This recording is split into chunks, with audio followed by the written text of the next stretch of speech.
All right, well, welcome everyone to our webinar today with the GoldMind project. We're very excited to have Kim Wilkinson presenting with us today.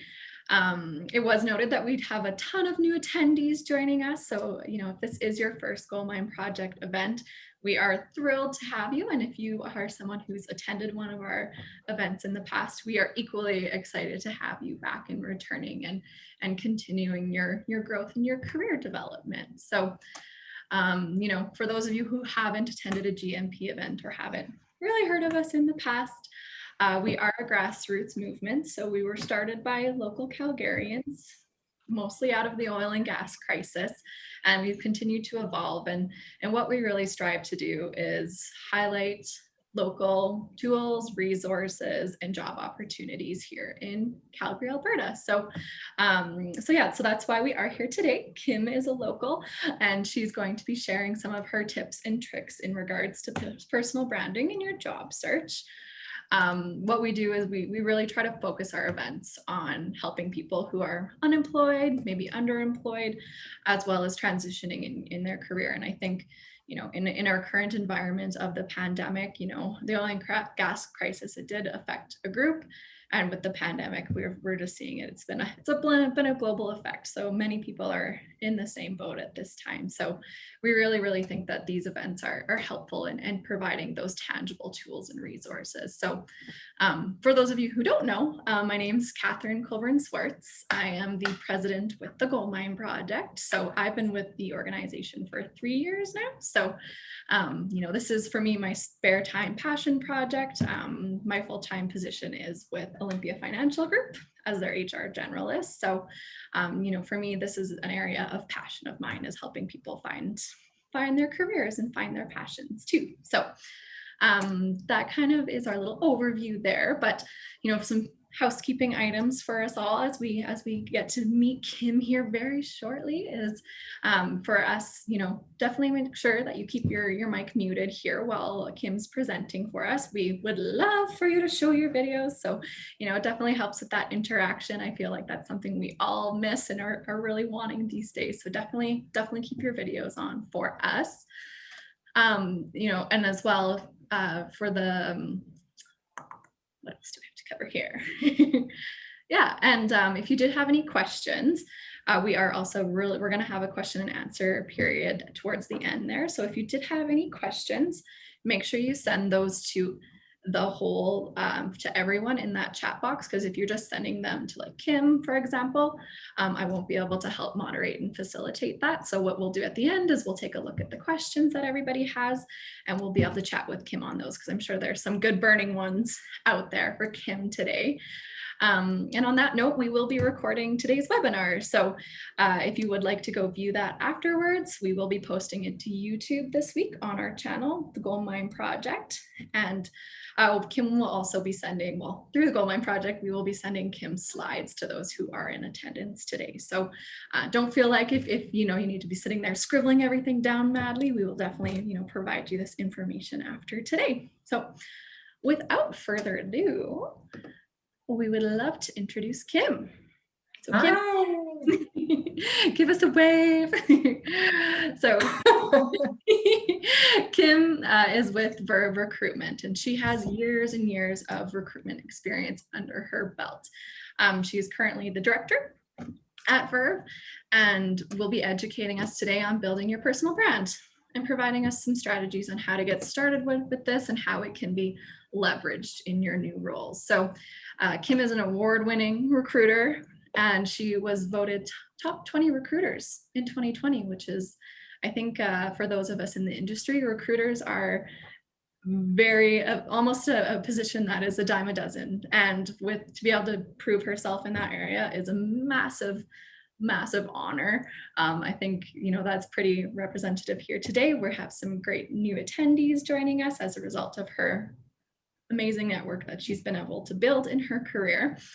And she also has some really great areas that she'll be able to tell you about if you're looking for follow-up information in regards to your career search.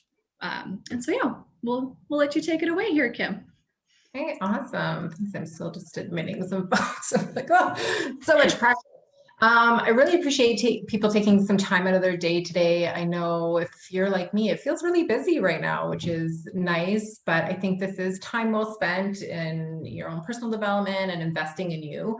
Personal branding is something I talk about incessantly. And so if you've ever spoken to me before, I probably have chatted with you about it.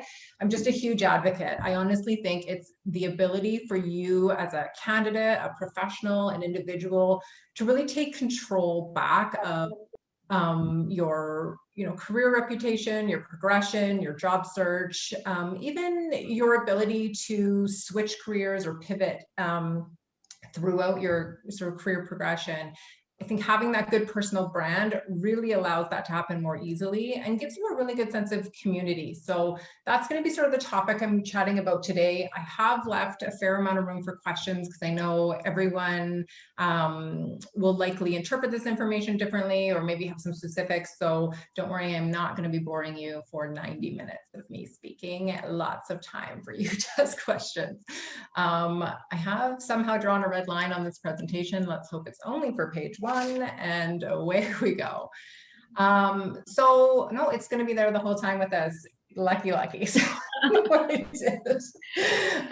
just a note, I am not an IT professional. So what is a personal brand? So I, in my mind, believe I know what it is, but had a hard time putting it into words. So I actually looked it up, and Wikipedia, I think, defines it really well. And so they've listed it as the conscious and intentional effort to create and influence public perception and of an individual by positioning them as an authority in their industry, elevating their credibility, and differentiating themselves from the competition to ultimately advance their career, increase their circle of influence, and have a larger impact. So that's a pretty amazing thing that you have complete control over and how you can be perceived out in the marketplace. I really want to put emphasis on the conscious and intentional part of that definition because it is very much that. Although when we see people of influence or people who've done a good job with their personal branding, it almost looks like it's effortless or something they're just doing, but it is quite purposeful. I know for myself, it is something that I every single day consider and think of, and so want you to have that sort of mindset when you go into it. This is also not something you want to do reactively. Your personal brand has to be something that's proactive. So my encouragement for you today is to start doing this today.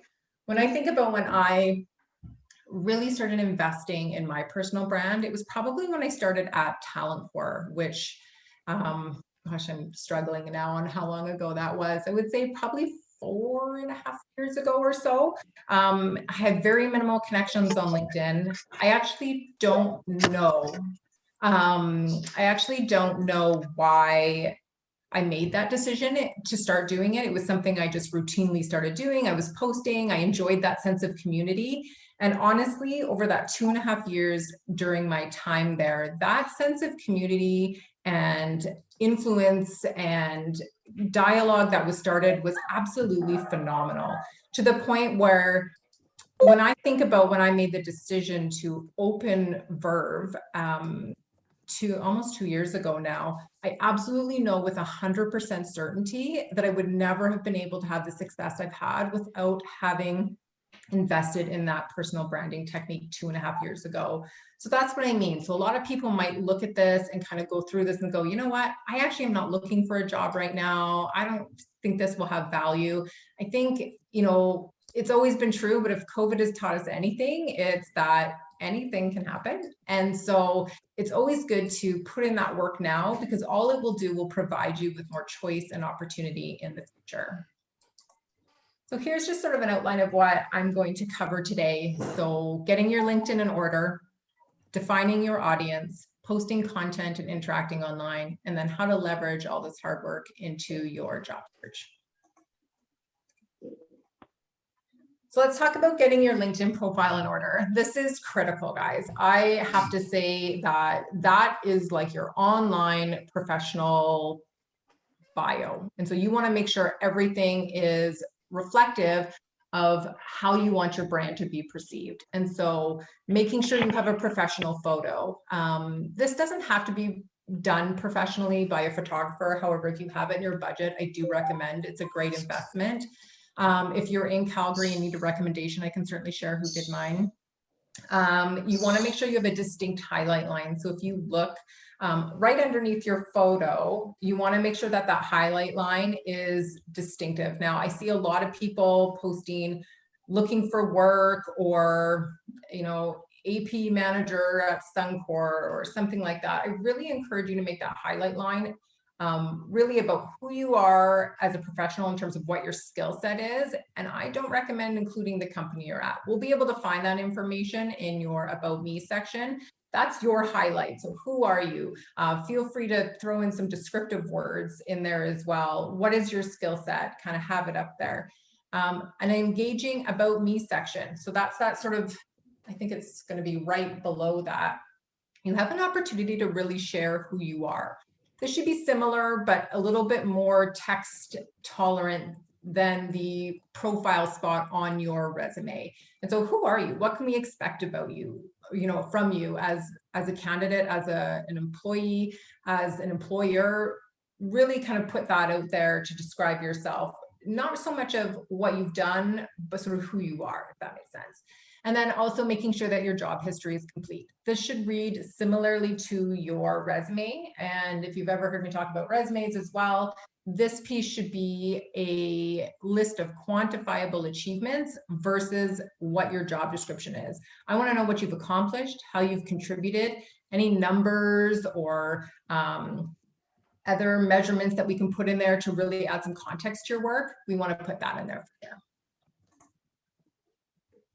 Next is, who should you be connecting with? I think this is the golden question. People don't really know, should I know these people? Should I, you know, should I only keep it to the city I'm living in? And this is really an individual choice. I know for me, I have curated a network that is local here in Calgary and is, for the most part, professionals that I would interact with either as a client or as a candidate. So you'll want to think and define who your audience and who your network should be filled with. LinkedIn only allows you to have 30,000 connections, which I know seems like an absolutely giant number, but it goes in a flash. I think 400 people away from there. And I think I have 600 invitations waiting. So I have to go through an audit because I do get lots from out of city. So if you're waiting, I'm sorry. I have to spend the time to go through, but really define what's, you know, what would be appropriate for you. Some recommendations, your peers, hiring managers, like people who would hire you, companies that you're interested in, human resources professionals, recruiters.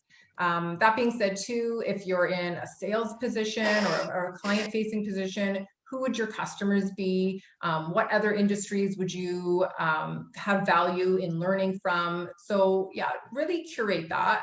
Again, I've made mine local to Calgary, but maybe, you know, you're open to relocate and that would make sense for you to connect a little more broadly. Or if you're communicating or selling to people from across North America, that may make sense for you to broaden that net as well. But it's good to have a definition in that. I can share with you from personal experience, it is much harder to go through and audit your list once your connection group becomes large than it is to just have a good idea on the onset of what that should look like. This should be something that is a daily practice for you. And I don't want you to overthink it. Many people, and I know, and I may be the unpopular opinion in the room here, but I do not feel you need to send me a note as to why you're connecting with me. And I don't think that you need to only connect with people that you know. The whole purpose of LinkedIn is it's a professional networking site. It's sort of the mentality for me is, would you not go to a networking event because you did not know everyone? And I'm kind of going, well, I think that's the whole point, is to learn and meet and collaborate with others that you don't know. And so send out those connections. When I was getting started, I would honestly spend probably 20 to 30 minutes a day connecting with other professionals. So for me, for example, I might be wanting to connect with payroll professionals because that's a skill set I place fairly often. So I would search in my top bar, payroll, whittle it down to Calgary, and then I would just send out connection requests. LinkedIn will put the brakes on you and be like, whoa, that's too many today. And so you'll have to resume again tomorrow. But especially when you're getting started, I would make sure that you're incorporating that into your daily practice for sure. Posting content and interacting online. This is so important. So you've got all these people you're connected with, but what are you doing with them? And I could be wrong, but I would say I would wager every single person on here has people on their connection list that they do not know. And if it were not for the fact that they are posting or engaging, you would never know about them, period, even though you are connected with them. I don't think there's very many people who actually go through their connections one by one and kind of audit or go, hey, do I know this person or not? So it's really important for you to be posting content and interacting online.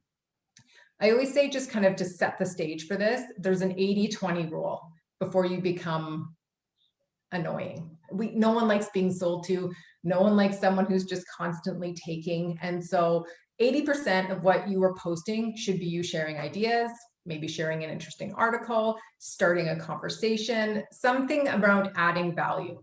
And 20% should be you asking for something. So if any, and I'm sure many of you are connections of mine on LinkedIn, you'll know that I am constantly posting thoughts, ideas, sharing, starting conversations, and I don't often, well, not often, asking for something is not the majority of what I do. So I will go out there, share some roles I'm working on. I will sometimes share a little bit about my business and, certainly welcome individuals who'd like to chat about doing that, but that is not the bulk of what I do. So definitely want to make sure that the bulk of what you're doing is sharing ideas and starting those conversations.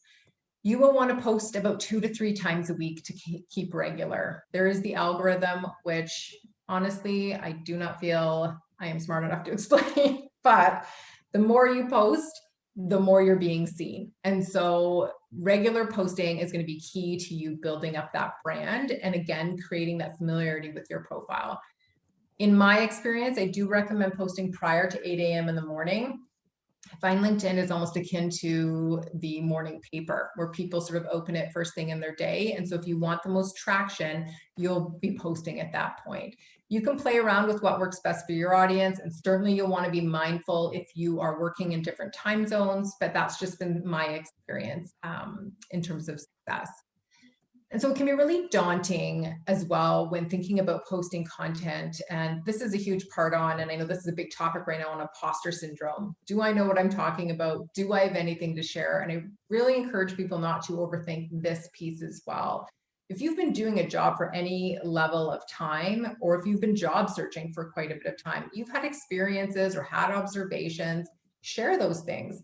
I always recommend when you're starting out, have a glass of wine, tea, whatever your relaxation drink is, and grab a notepad and just start writing down ideas.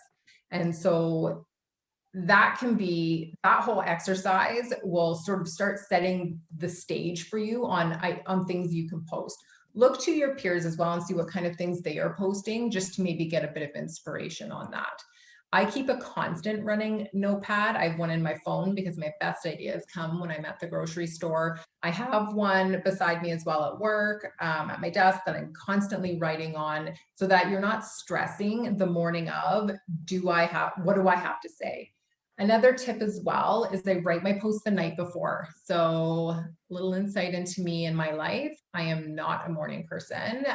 So I have a Google Drive on my computer where I will write out my content for the next day. That syncs up with my phone. And then in the morning, I copy and paste. So if you're ever thinking Kim is sounding really sharp at 7:30 a.m., that is untrue. Kim is squinting at her phone in the darkness of the morning from her bed. So I am definitely not that person who's up and writing. And maybe you are, and that's when your best writing time happens. But that's just a little tip if you're worried about kind of getting up and putting something eloquent together before 8 in the morning. And then making sure that you're interacting with other people's posts. That's another way to create visibility of your profile. And so if you see someone posting something and you have a comment or a thought, making sure that you are contributing to that conversation. Like it, celebrate it. Someone got a new job. Congrats, great, awesome. There's lots of ways to build that sense of community on LinkedIn, and I encourage you to use all of them. Something to be mindful of, though, in terms of posting content and interacting with content is making sure that you are avoiding what I will call charged posts, anything religious, political, etc. We want to stay away from those things. Those are things best saved for around the Thanksgiving table with your family, where things can get really heated and exciting. Definitely not the place to be chatting about it. I see some people on LinkedIn just going off about some things, and that is what creates your reputation and your brand. So really make sure that it's pretty neutral on topics that are going to get that kind of reaction. And same when you're posting on other people's posts, making sure that if I wouldn't say this to this person in person, I'm not going to say it on their post. There are people who become keyboard warriors, and there's a lot of unkindness. And so making sure that it's constructive, and it's okay to disagree, but to make sure you're doing so, respectfully. And then also making sure that you're not hijacking posts. I did a post on LinkedIn a while ago about don't be a post hijacker. And so what I mean by that is posting something that is self-serving and not contributing to the conversation.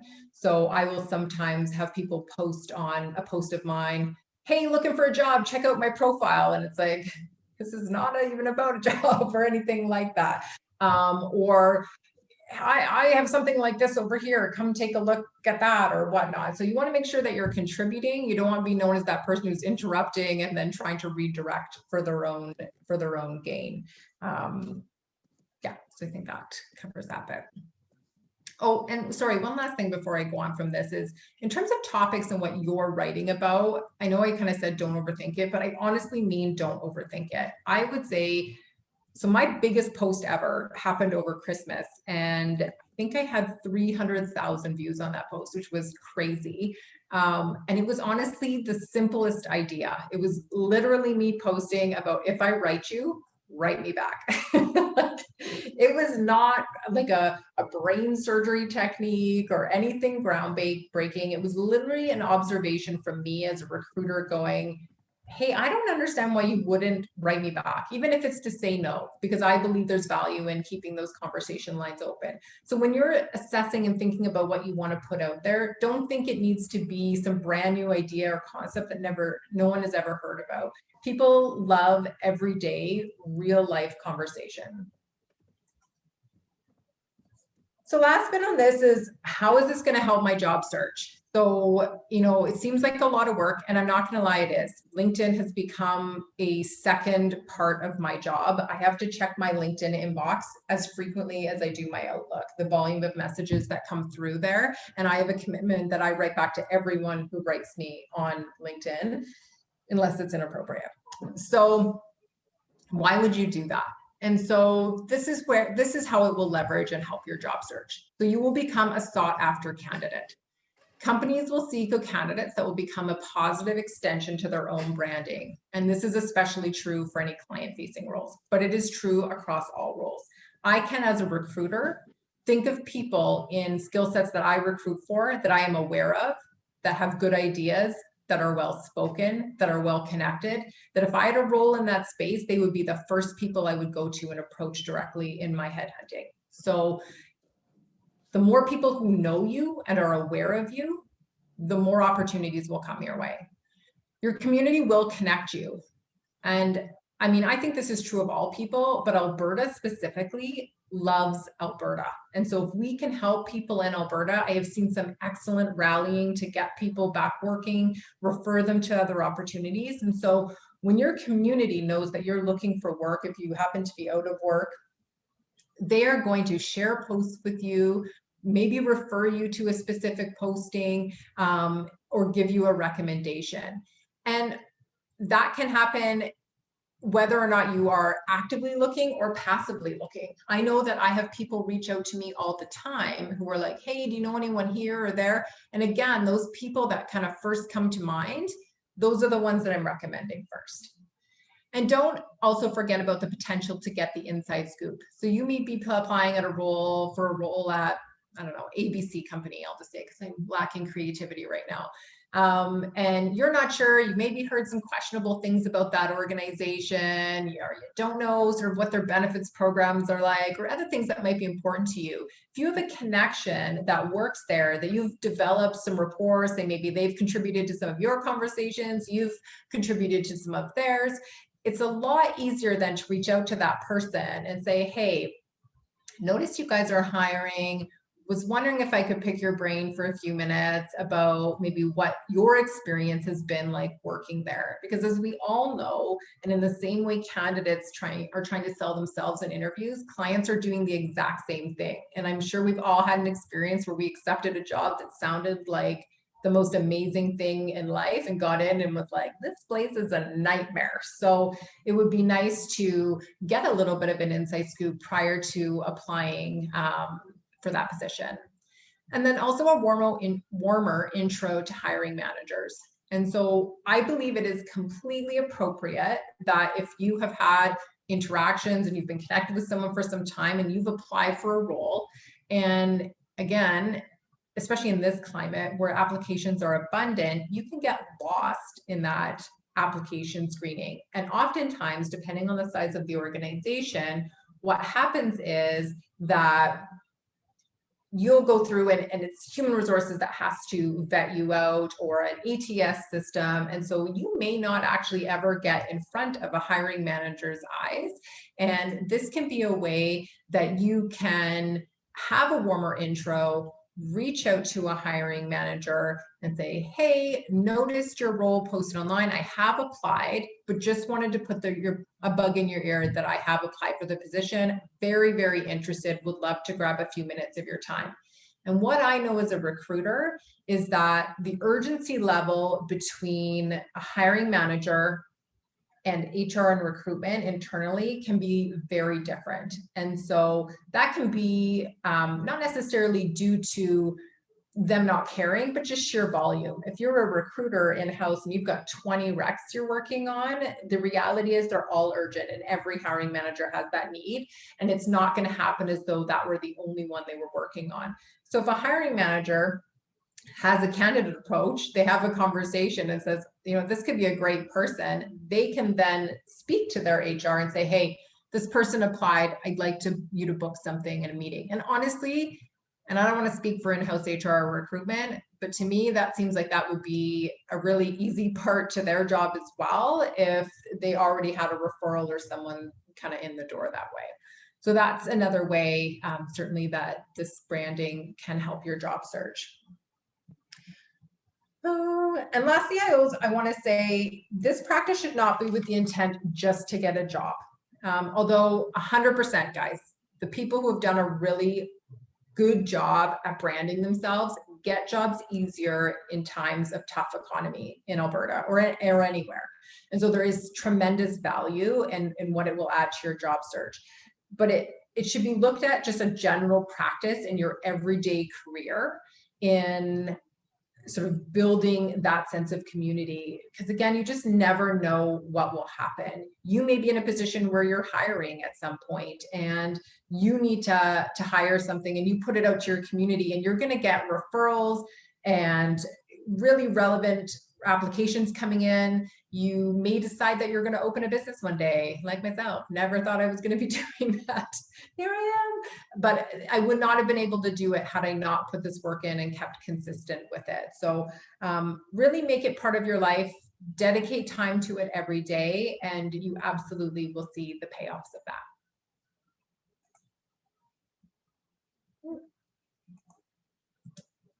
Okay, well, there we go, guys. That is me talking for 25 minutes. You're welcome. And now I'm happy to take questions. I know that often people have questions on how to apply this, and I would love to answer them for you. Yeah, we have some really great questions kind of floating through here. So everybody, if you've got some questions, make sure you add these into the chat box here. You know, I was madly writing down things Kim was saying, and Right. I wasn't talking too fast. Sometimes I'm like, no, I definitely think that piece that you mentioned about, you know, that warm introduction, you know, the 80-20 kind of rule of going in and saying, hey, like I'm looking to build a relationship with you. I think people can really sense if that's genuine or not, right? It's not just transactional. So I think that was a really, really great and helpful point. But yeah, so looking at our questions here, we've got one from Brett. So he says, I recently finished a full stack developer course and was wondering if I should put a link to my portfolio site on LinkedIn / my resume, and if you should, where should he put it? Absolutely, I would. I think it should absolutely be on your resume. It should absolutely be on your LinkedIn. Any creative position where you have work you can showcase. And so that can look in a few different ways. If you can get a website and, you know, if you're a photographer, if you're in marketing, if you're in graphic design, IT, anything like that, where you have work that can be displayed like that, absolutely share it, because that's going to speak way more than any resume ever will, because it's the actual results of your work. In terms of where it should be, I would put on your LinkedIn, there is a spot where you can put your website. So I would just insert it there. It's going to say your company website, but you're you. So you put it in there. And then just on your resume, I would just put it right under, just a hyperlink right under your, in your contact info at the top. If doing a website is not something you're into, I mean, if you've looked at my website, it's clearly not something I'm into. It's getting better, I swear. But you can easily use other creative forms of social media that you could link to as well. So an Instagram page, I know TikTok, I'm feeling too old for TikTok, but it is certainly a newer generation thing. But there are lots of free platforms like that where you can create an extension of your professional personal brand and showcase your work. Yeah. Agreed. And then we have a question from Stephen, which is, what is your opinion on putting a picture on your resume? My opinion is you should not do it. So here's the problem with putting your picture on your resume is it opens up an opportunity for a more biased job search, which I know people can look you up on LinkedIn, but it's just right there on that piece of paper. Also, pictures on resumes are extremely popular in other cultures. And so what can happen as well is that the instinct when you open that is that you're dealing with a candidate who is not located in Canada. And not that there's anything wrong with non-Canadian candidates, but oftentimes that's just not a consideration for companies if they don't have the permits and whatnot to help someone with that immigration process. And so that can just immediately at first view, because you have to remember your resume is getting a 3 to 5 second skim at best. And if that first impression is this candidate's not local, you likely won't get the same kind of time that you would otherwise. Mm-hmm. Yeah, I know myself looking through resumes from time to time, I'll see, you know, folks will list their age, that they're married. Yeah. And it's really just trans number. You're like, don't take it off. Simply, you know, information that recruiters are hiring managers that we just don't need. I guess a question for me, Kim, your thoughts on what are your thoughts and perceptions on a hobbies section? What are your thoughts on that? Also not a fan. So I always say your resume is your golden ticket to getting a job interview. And so I don't want you sharing anything with me where I could form an opinion about you based on anything other than your qualifications for this job. And so I want you to take your hobbies and interests off. I want you to take the dates off your education. I want any of your, honestly, I'm also not a fan of volunteer work. And if certainly someone wants some elaboration on that, I'm happy to say why. and you want to keep it strictly professional. Those are great things to share in an interview because now you're a human being. It is very easy to shove someone to the other side of the desk when you're just a piece of paper. And so you want to get yourself in that position where you're now a human being that they're talking to. And again, great ways to build rapport to share those things, but definitely I wouldn't lead with them. Mm-hmm. Yeah, kind of like a peeling of an onion effect, right? Yeah. Yeah. And then we have a question from DJ. So what do you feel about adding numbers like handled cash, canvases, terms of deposits? I think what the questions, if I may be so bold, I think what the question is adding numerical or proof into your resume of your achievements and stating that kind of data. What are your thoughts on those examples? Yeah, totally. You want it anytime you can quantify your work, do it. Now, I know that there's times where you may not be able to because of company confidentiality, but also make sure that you can't before you don't. I think some people assume there's some information they can't share, but I mean, for example, if you're working for a publicly traded company, like those things like revenues and whatnot, those are all publicly posted things. So don't feel like you can't share them because here's the reality, and I'm going to use accounts payable as an example, is that if you're someone who's processing 1,000 invoices a week versus someone who's processing 100 invoices a week, that's a night and day skill set. And so if you're the kind of person that can take on, a high volume or really complex work, you definitely want to differentiate yourself that way. Mm-hmm. Yeah. We human beings, we're such visual, we're imaginative. When we see those numbers, we can actually see. It's like, oh, yeah, I did AR, AP, and you're like, well, a lot of people have done that, but what makes that position different? I think that's a really good. Totally. So yes, definitely do that, I think is what we're getting at. Yeah. And I think this question that Bob has asked is a huge question. The majority of our membership are mature workers, so it's a generally speaking question, but how can mature workers overcome ageism when job searching? What would be your tips and tricks on that? Yeah, and I'm not going to lie and say it's not a thing. I don't think I'm doing anyone a favor by pretending it's not out there. I don't think it's right, but I definitely think there are some things that you can be doing specifically on your resume to keep it as age neutral as possible, and vice versa. Honestly, guys, I mean, it works the other way as well. I can recall having a client one time, and it didn't work this role. I declined it, but where my client didn't want to see a woman under 40. That was like her criteria. So while I know it certainly is something that, the more mature population feels, certainly there are cases when it impacts the younger generation as well. And so I think this would apply to both sides. So in your professional profile, the first thing that you can do is making sure that you're maximum putting 10 plus years experience. 10 years of experience at anything is a ton of time, but I often see more senior candidates going, 25 plus years experience. And that right away, I'm like, that will flag and give an idea of age. So always keep it at 10 plus. Do not let your career history go past 10 years. If you're worried about bringing up positions from the past, I can certainly share some ways to do that. But my thoughts around it is the roles you were in 10 years ago are not the roles you're applying for today. So they likely won't be relevant.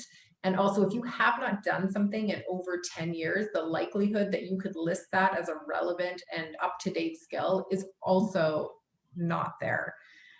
So keep your job history to 10 years and then remove any dates from your education.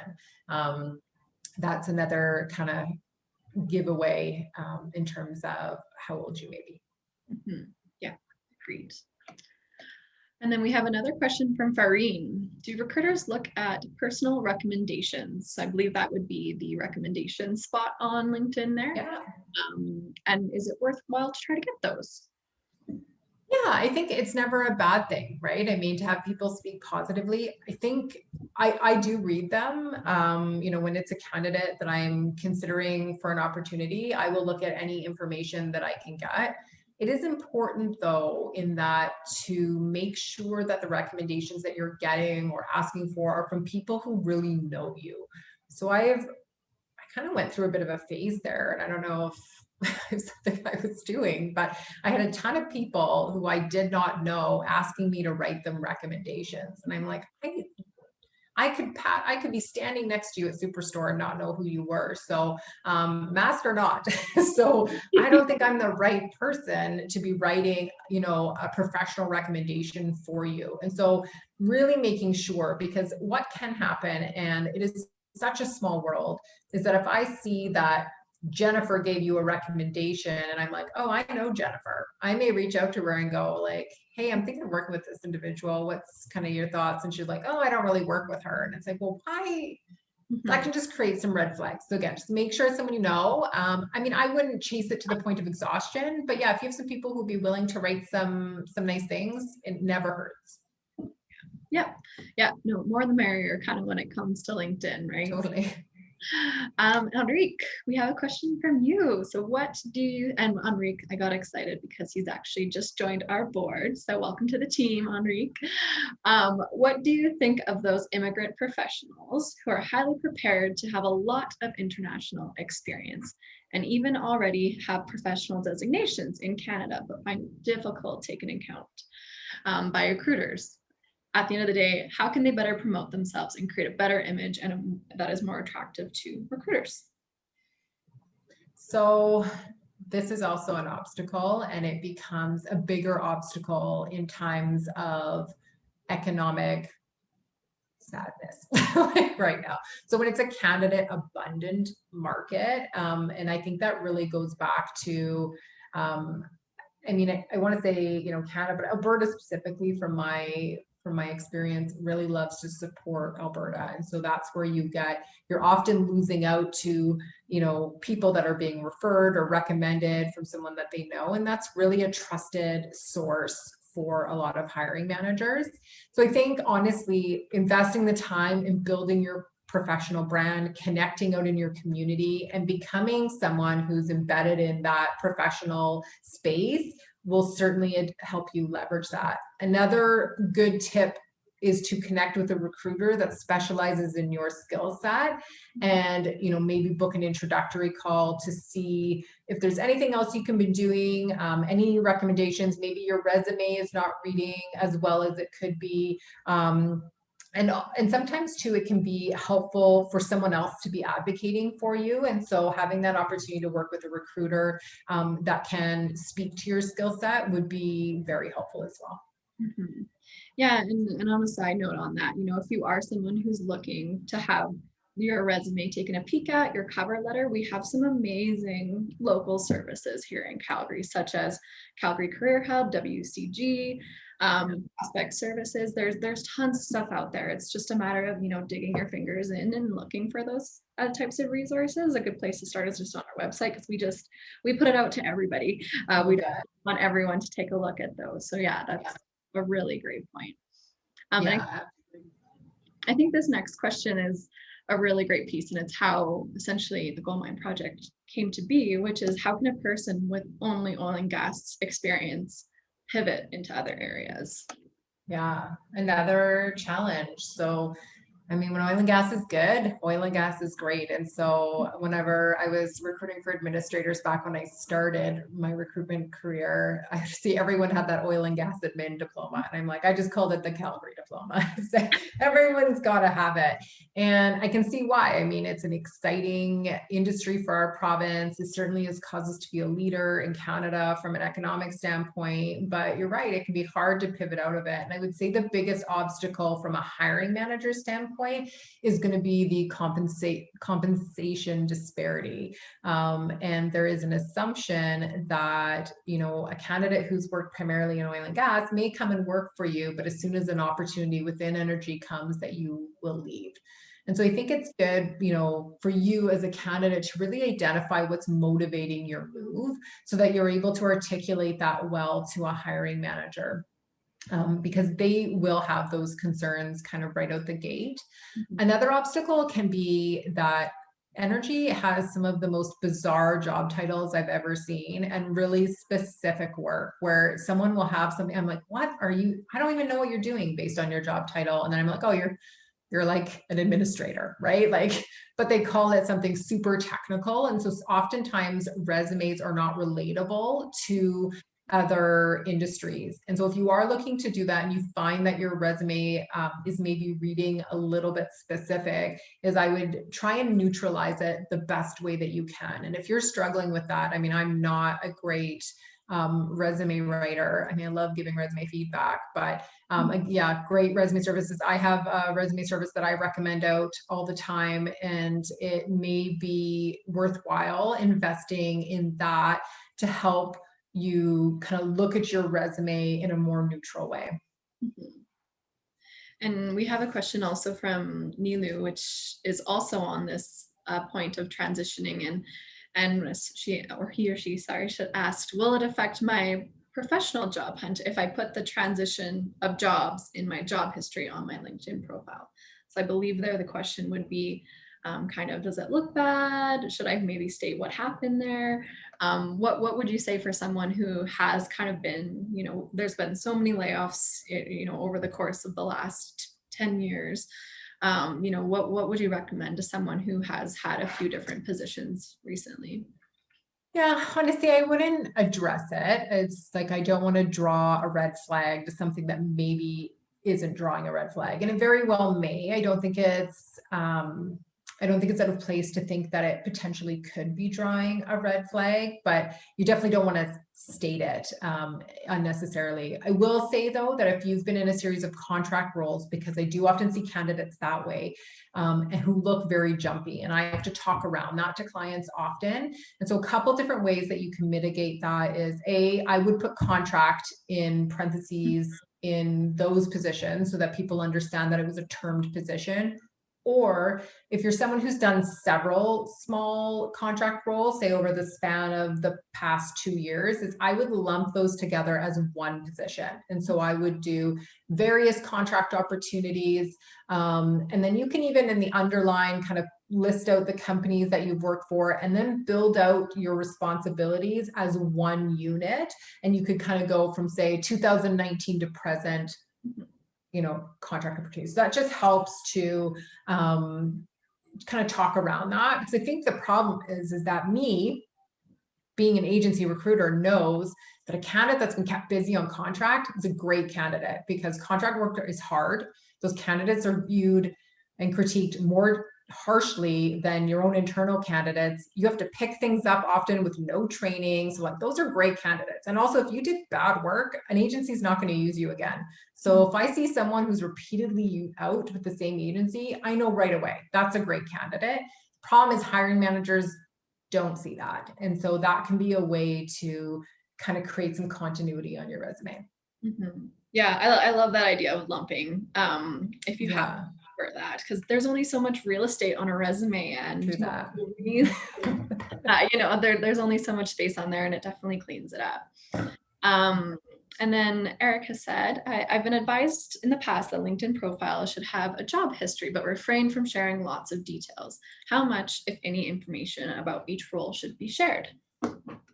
I think it should mirror your resume. When I'm searching, I'm often searching all sorts of different words or terms depending on the roles that I'm looking for. And so if you're leaving out certain projects or tasks or software you've used, you may not be coming up in my search, which means that you're not going to, you know, maybe be hearing about as many opportunities. Yeah. And then we have another question in regards to format and size of your resume. What is the best fit? What do you want a resume to look like, Kim? Oh, no. I mean, I don't think there's one size fits all, but I think there's some general rules. I think outside of careers like marketing and more creative spaces, you want to keep your resume pretty text formatted. I see some people who really try and jazz it up, and that is definitely more tolerated in the more creative space. But I think, you know, if you're an accountant, you maybe just want to keep it a little bit more factual. But I also think it's important that it's formatted in a way that is, you know, professional, is engaging, that it flows well. there are tons of different resume formats that you can look up online. I even know, and probably some of the resources that you have on your website, they'll have some free resume templates that people can take a look at. Because what I don't love is when it's literally just a Word doc with no formatting. For me, that kind of just shows a lack of care in your resume. And so making sure that you have yeah, like me, I don't even know the words. See, I'm not even good at words to even talk to you about what these things are. But like I want some sort of like titles and some separations between your, experience, your education, and all those things. Definitely in terms of size, my go-to font is Calibre and font size 11. That's my go-to resume stuff. But that's not a hard rule of thumb, but generally, you definitely don't want to be using like a 14-point font. I would say sort of probably that 11, 12 is your sweet spot. And then in terms of length and total, and again, this could be me unpopular opinion, the idea that someone can cram their entire job history into one page is absolute lunacy to me. And I think it creates a lot of stress for candidates who are deciding what's going to make that page and what's not. So just like take that idea and just toss it right out the window, because I think it's ridiculous. I think as a good rule of thumb, 2 pages is totally acceptable. If you are an exceptionally senior candidate, 3 pages is okay. I would much rather see a well-detailed 3-page resume than a 2-page resume lacking detail. Mm-hmm. Yeah, and I think a big piece in the resume as well is just going through and spell checking, not only put it through Word, put it through Grammarly, double check your email is correct, your phone number. I don't know how often. Make sure it's on there. I've had so many people, I'm like, you don't have your phone number on your resume. I will just send you mind vibes and hope that you call me. That doesn't work? No, I've tried. Has not yet to date. And a good question from Lynn. How do you feel about the open to work banner on LinkedIn? Do you think it's great, tacky? What are your thoughts? I'm a little in the middle on it, to be honest. I think initially in the beginning, when things were crazy, I think it was a great way for people to gain a sense of camaraderie and a sense of unity in that. And I think it created some normalization to be out of work. There's always some reasons, some stigma against being in between jobs. And I think there's a variety of good reasons why people would be in between jobs, but it is viewed often in more not as much of a positive light. So I think it created some normalcy around that.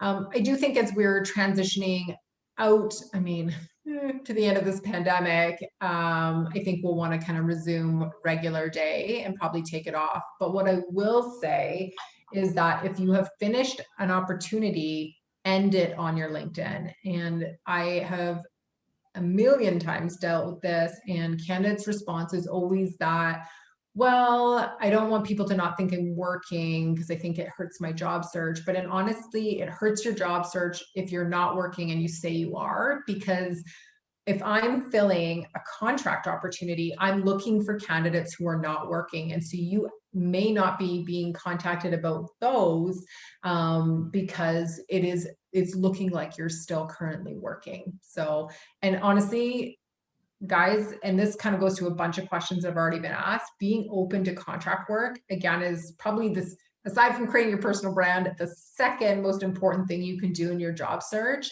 I want to say that of contract opportunities, and don't use my stats as the law, because I am a smaller outfit, but I would say 80 to 90% of my contractors convert into permanent opportunities. And while you may see a smaller percentage in bigger firms, there is still a fairly substantial percentage that do end up that way. So please, if you're not working, look at it like paid networking and get out there and get some contract work under your belt.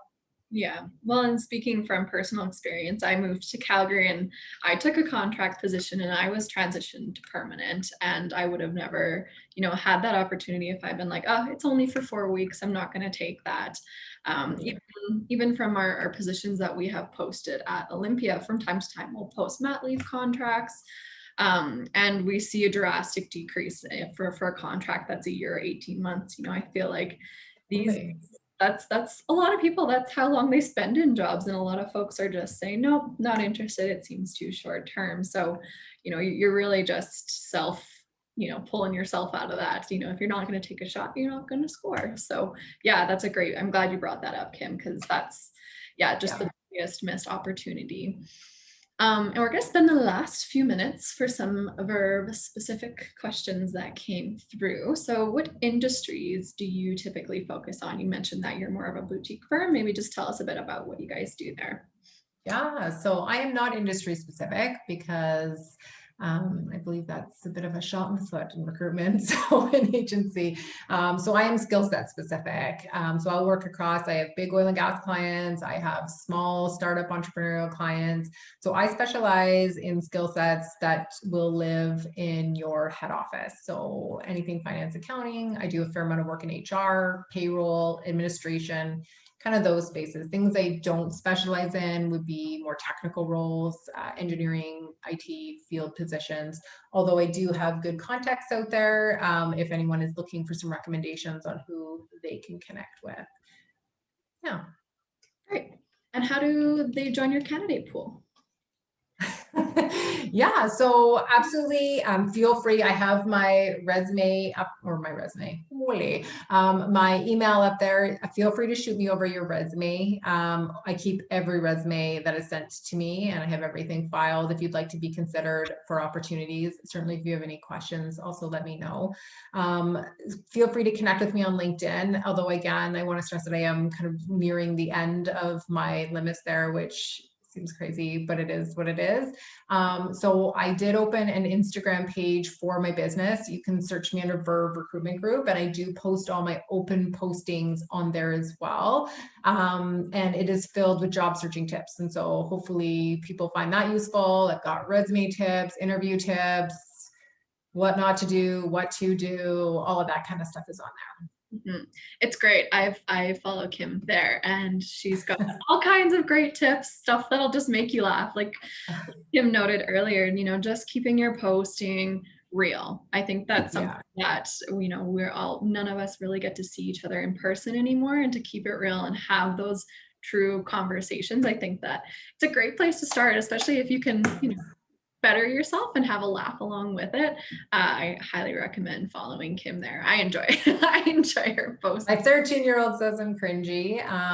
So that's how I'm fitting in with the young crowd. But yeah, it's just a nice way to go if you have like a bunch of different questions. There's lots of different tips on there, and I try and post once or twice a week. So yeah. Great. Well, we are wrapping up our time here. For folks who, at the end of the day, their questions weren't answered, how would you recommend them reaching out to you and getting those questions answered? Yeah, shoot me an email, send me a LinkedIn message, connect with me on Instagram. Honestly, I'm really good about responding to everyone. So happy to help anyone in their job search, or if they have hiring questions or whatever you need, I'm here to help. Wonderful. Well, we'll wrap things up here, but I want to thank everybody for attending and joining us today. We're really quite excited. I mean, we have a wonderful audience here in attendance today. We do hold monthly events. We actually have a couple events coming out that we will be sending all the event information for coming up on Eventbrite. Our next event is going to be with Brent McDonald with McDonald Psychology Group, and he's going to be talking about lessons on learning, not losing, and how mental toughness redefines loss and failure as opportunity.